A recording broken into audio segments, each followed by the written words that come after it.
Welcome to চিকুব diary. তো চিকুব ডায়েরিতে আবার সবাইকে ওয়েলকাম। তো আজকে আমরা এসে গেছি এক ভিন্ন ধরনের কালী মন্দির দর্শনে বা কালী মূর্তি দর্শনে, এবং এই মূর্তিটা আলাদা আলাদা কালী মূর্তির থেকে কিন্তু অনেক ভিন্ন। তো আমরা সাধারণত জানি কলকাতার মধ্যে কিন্তু দক্ষিণেশ্বর কালী মন্দির একটা বিশেষ জায়গা করে রেখেছে সবার মধ্যে, যেখানে হচ্ছে রানী রাসমণি প্রতিষ্ঠা করেছিলেন, এবং সেখানকার পুরোহিত হিসেবে ওখানে যিনি দায়িত্বে ছিলেন রামকৃষ্ণ পরমহংসদেব, যিনি ওখানে কিন্তু কালী প্রতিষ্ঠা করেছিলেন।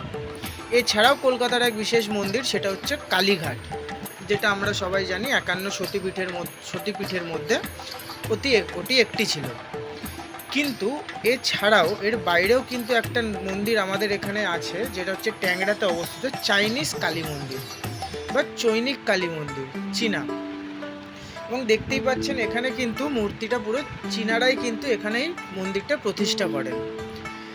প্রায় তখন 1778 খ্রিস্টাব্দে কিন্তু সেই সময় চীন থেকে ভারতে কিন্তু বহু লোক এখানে ব্যবসার সূত্রে কিন্তু আসে, এবং সেই সময় কিন্তু তারা কালীঘাটে নিয়মিত পুজো দিত কালী ঠাকুরকে।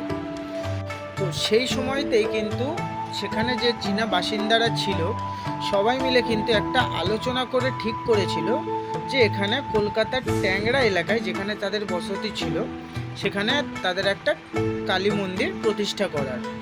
তো সেই হিসাবেই কিন্তু প্রায় 1700 থেকে 1800 খ্রিস্টাব্দের মধ্যেই কিন্তু সেখানে প্রতিষ্ঠা করা হয়েছিল বহু প্রাচীন এবং ঐতিহাসিক মূর্তি, চীনা কালী মন্দির বা চাইনিজ কালী টেম্পল।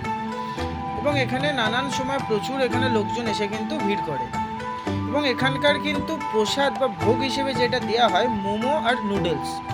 এখানে কিন্তু সচরাচর আমরা যেরকম যে প্রসাদ পেয়ে থাকি সেটা কিন্তু হয় না, চাইনিজ রীতিতেই হয়। এবং এটাই হচ্ছে চাইনিজ কালী মন্দির, যেটা আপনারা দেখতে পাচ্ছেন। এটা হচ্ছে কলকাতার ট্যাংরার মধ্যে অবস্থিত, এবং এখানে চীনারাই এটা প্রতিষ্ঠা করলেও কিন্তু এখানের পুজো আচ্ছা বা আদার্স কিছু সব কিছু হয় কিন্তু হিন্দু ধর্মের রীতিনীতি অনুযায়ী। এবং এখানে প্রত্যেক দিন পুজো করা হয়, এবং কালী পুজোর যে আমাদের বাঙালিদের যে সময় আছে সেই সময় অনুযায়ী কিন্তু এখানে পুজো করা হয়।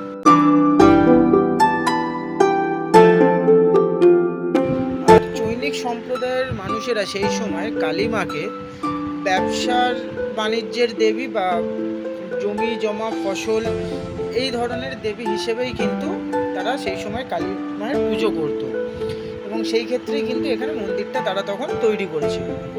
এবং এখানে দেখতেই পাচ্ছেন মন্দিরগুলো কিন্তু পুরো চাইনিজ আদলেই কিন্তু তৈরি করা হয়েছে দেবী মূর্তিগুলো। তো চ্যানেলটিকে ভালো লাগলে অবশ্যই চ্যানেলটিকে লাইক অ্যান্ড সাবস্ক্রাইব করে এবং কমেন্ট করে জানাবেন কিরম লাগলো, যাতে পরবর্তীকালে এই ধরনের ভিডিও আপনাদের কাছে আরও পৌঁছে দিতে পারি। অবশ্যই তার জন্য চ্যানেলটাকে সাবস্ক্রাইব করবেন এবং লাইকও করে দেবেন আপনাদের ভিডিওটা ভালো লাগলে।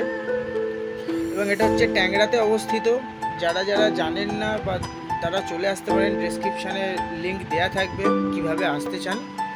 তো আজকের মতো ভিডিও এইটুকুনি, দেখা হচ্ছে আবার পরের ভিডিওতে।